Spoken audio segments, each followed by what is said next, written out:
जी नमस्कार, स्वागत है आप सभी का हमारे चैनल सी-टेट अधिगम में।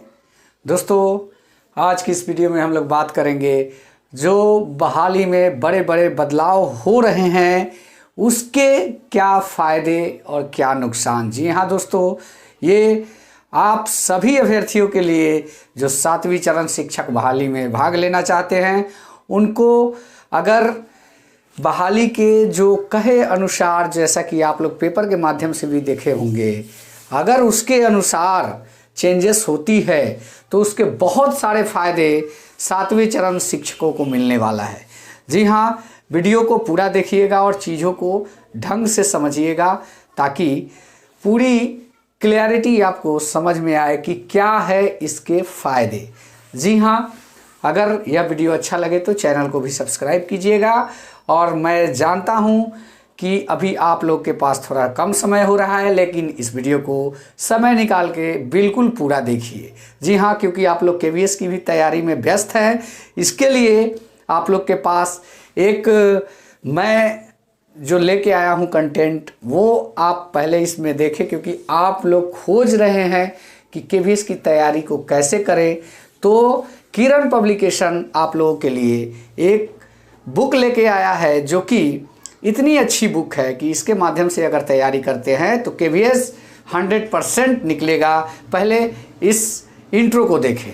सामने दिख रहा होगा केवीएस के कुछ बुक्स के बारे में। जी हाँ, आप लोगों का जो सवाल था कि कौन से बुक को पढ़ें, तो अब वो सॉल्यूशन मिल चुका है। आपके सामने जो बुक दिख रहा है यह किरण पब्लिकेशन का बुक है, जो कि सीटेट की तैयारी के लिए भी बुक प्रोवाइड कराया था और बहुत ही अच्छा रिस्पांस सीटेट के लिए भी रहा। और एक बार फिर से हमने इस बुक पे भरोसा दिखाया है, वो इसलिए क्योंकि केवीएस का इसका जब मैंने बुक देखा तो ये बुक इतनी अच्छी है। लगभग 20 सॉल्व सेट के साथ इस बुक को लॉन्च किया गया है किरण पब्लिकेशन के द्वारा, और सभी प्रश्नों के उत्तर के साथ साथ व्याख्या भी दिया हुआ है। व्याख्या में पूरी डिफिनीशन के साथ यह बताया गया है कि इसका सही आंसर क्या होगा।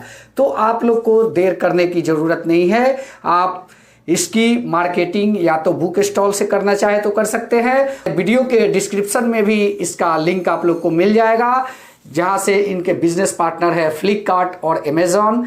कहीं से भी ऑनलाइन ऑफलाइन परचेजिंग आप किरण पब्लिकेशन के बुक को कर सकते हैं, क्योंकि इतने परीक्षा उपयोगी कंटेंट मैंने पहले कभी नहीं देखा। जी हाँ, अब बात करेंगे 7वें चरण शिक्षक बहाली में जो बीपीएससी और बीएसएससी और बिहार तकनीकी सेवा आयोग के थ्रू जो बहाली लेने की बात की जा रही है। जी हाँ दोस्तों, बहुत सारे अभ्यर्थी को ये भी लग रहा था कि क्या एक बार फिर से परीक्षा होगी, क्या एक बार फिर से इंटरव्यू होगा। अगर ऐसा होता है तो कहीं ना कहीं पैसे का खेल होगा। बहुत तरह की अनुमान अभ्यर्थी अपने दिमाग में लगा रहे थे कि हम परीक्षा में शामिल होंगे तो क्वालिफाई कर पाएंगे कि नहीं कर पाएंगे। तो यहाँ पे दो चीज़ें क्लियर है कि ना इंटरव्यू होगा ना एग्ज़ाम होगा। दो चीज़ें क्लियर है। जो बहाली आपकी कंडक्ट करेगी वो बीपीएससी, बीएसएससी और बिहार तकनीकी सेवा आयोग, ये तीनों में से कोई आपके नियुक्ति की प्रक्रिया को करेगा पूरे प्रोसेस के साथ। प्रोसेस जो होगा मैं बता देना चाहता हूं। सबसे पहले जान लेते हैं कि अगर ये बहाली करते हैं तो आपके वेतन मान क्या हो सकते हैं। देखिए, बीपीएससी करेगी तो 9,500 का ग्रेड पे मिलेगा, बीएसएससी करेगी तो 9,500, अगर ये बिहार तकनीकी सेवा आयोग करती है तो 4400 का। ऐसे में आपका सैलरी का जो टोटल अमाउंट होगा वो बहुत ही अच्छा होगा। लगभग 40,000 से ऊपर तक का अमाउंट चला जाएगा। पहला फ़ायदा।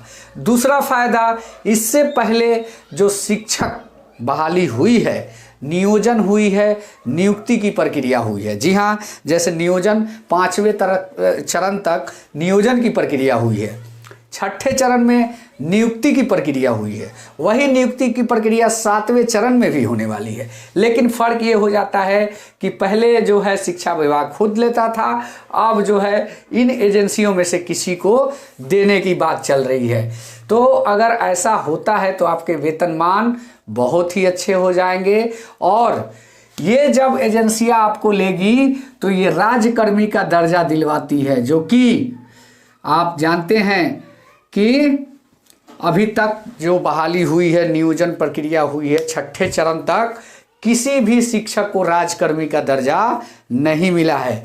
तो ये बहुत ही बड़ी खुशखबरी है कि 7वें चरण की बहाली जो है बीपीएससी, बीएसएससी, बिहार तकनीकी सेवा आयोग कोई भी लेता है तो आपको राजकर्मी का दर्जा मिलेगा। यानी कि वेतनमान मिलेंगे। तो दोस्तों, वेतनमान क्या होगा आपने समझ लिया, और क्या होंगे इसके फायदे समझ लिए। और साक्षात्कार जो है, क्या फिर से परीक्षा और साक्षात्कार होगा? तो ऐसा कुछ नहीं है, साक्षात्कार भी नहीं होने जा रहा है और ना ही कोई परीक्षा होने जा रहा है। चयन की प्रक्रिया क्या होगी? तो चयन की प्रक्रिया वही 60-40 के रेशियो के हिसाब से आपकी चयन की प्रक्रिया होगी। और जो मेधा सूची बनेगा वो जिला वाइज यानी सेंट्रलाइज की बात की जा रही है। तो केंद्रीयकृत तरीके से जिला में आपका चयन होगा, वहीं से आपको आपका विद्यालय का आवंटन होगा।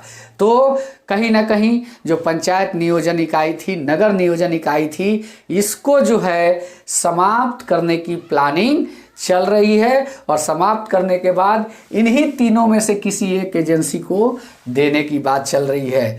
तो कहने का मतलब ये है कि अगर इस तरीक़ा से होता है तो पूरी पारदर्शिता के साथ आपकी नियुक्ति की प्रक्रिया होगी और वेतनमान एक सम्मानजनक होगा, राजकर्मी का भी दर्जा आपको मिलेगा। और जो है एक बात यहाँ बता देना चाहते हैं कि अगर ऐसा होता है तो ये मान के चलिए कि जिनका 50% से प्लस का भी है, इन सबों की नियुक्ति जो है सुनिश्चित हो जाएगी। यह मैं बार बार इसलिए कहता हूँ, आपको लगता होगा कि जो तीसरा सीटेट है क्या वो भी शामिल होगा। तो ये तीसरा सीटेट भी अगर शामिल होता है तो आप यह जान लीजिए कि जब से यह 60-40 का रेशियो आया है, बिहार के सीटेट क्वालिफाई जितने स्टूडेंट हैं, लगभग 100% स्टूडेंट एक बार फिर से सीटेट की अप्लाई किए हैं। तो ऐसा आप बिल्कुल ना सोचे कि इतने भारी तादाद में अभ्यर्थी हैं क्वालिफाई करेंगे, अगर 2-4% भी क्वालिफाई करते हैं तो बहुत है, ऐसा ना सोचे। सभी ने भरा है, इसलिए ज़्यादा नंबर्स ऑफ स्टूडेंट दिख रहा है सीटेट पे बिहार में। अब रही बात कि जब बहाली आएगी तो उतनी स्टूडेंट की भीड़ नहीं होगी, क्योंकि बहुत स्टूडेंट 100 में 100 स्टूडेंट जो है भर दिए हैं जो पहले से पास आउट थे, और नए जो भरे हैं अपीयरिंग वाले, तो उनका तो कहीं से चांस ही नहीं बनता। तो इसलिए घबराने की बात नहीं है, बहाली अगर आती है तो सबकी होगी। फिलहाल हम लोग जो नियमावली का आस लगाए बैठे हैं, हो सकता है कि 27 तारीख के कैबिनेट की बैठक में नियमावली पर मुहर लग जाए। तो दोस्तों, यह आज का वीडियो आप लोग को कैसा लगा? अच्छा लगा तो चैनल को सब्सक्राइब करें। धन्यवाद। जय हिंद, वंदे मातरम।